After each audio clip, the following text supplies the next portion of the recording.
We're taking a live look from the University of Tampa right now. This is after the storm. Quiet now. The sun is up. But now that the day has started, we are going to start seeing the damage and just how serious the impacts are, whatever was left behind. It's the second major hit for this area in less than 2 weeks, with millions just starting to dry out after Hurricane Helene. And look at this new video overnight shows a large tornado. This is in Palm Beach County. It was one of at least a dozen. Just moments ago, the rescue efforts underway after Hurricane Milton hit. It hit hard. And we're learning a lot more this morning. George, they are getting pummeled. It made landfall as a major Category 3 storm in Siesta Key. Heavy rain from Milton sparked flash flood emergencies for a Tampa Bay area, and the powerful winds brought down this crane you're looking at in St. Petersburg right onto a building. And this storm that has been felt across the entire state. A swarm of... Carlos can zoom in down there.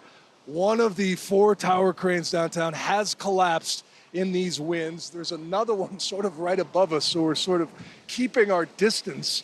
I hope you'll understand. We don't want to get too close down there. There was one, you can see the flashing lights, so one first responder has at least knows it happened and came out, but it looks like it fell into a building on the left side of the street here, smashing into these lofts over here, according to social media. That's known as downtown St. Augustine, particularly at the Bridge of Lions. That's where we are right now, King Street.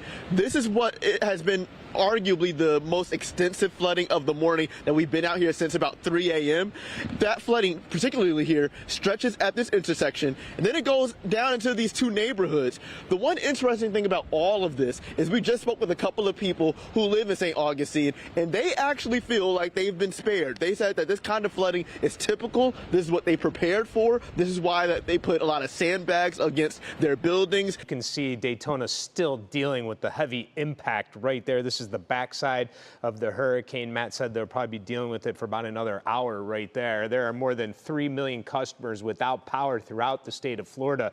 And the storm also caused tornadoes. This is a look at tornado damage in St. Lucie at the sheriff's office. And a 10,000 square foot building used for patrol cars collapsed onto several cars. Luckily, no one was inside when it happened. And again, the roof of Tropicana Field totally standing water in the downtown area. We'll know a lot more about the extent of the damage once we get daybreak, once the sun comes up here and we can get a better view of what's happened here.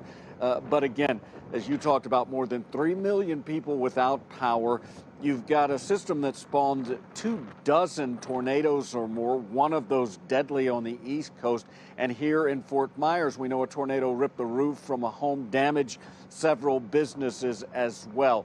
They'll get to begin to clean up once the sun comes up, and then those power crews, they'll be able to get in and start to restore some power. That's going to be vital as they begin to figure out what happened here, as people start to come back after evacuating, especially in this area where we saw so many people leave, get to higher ground.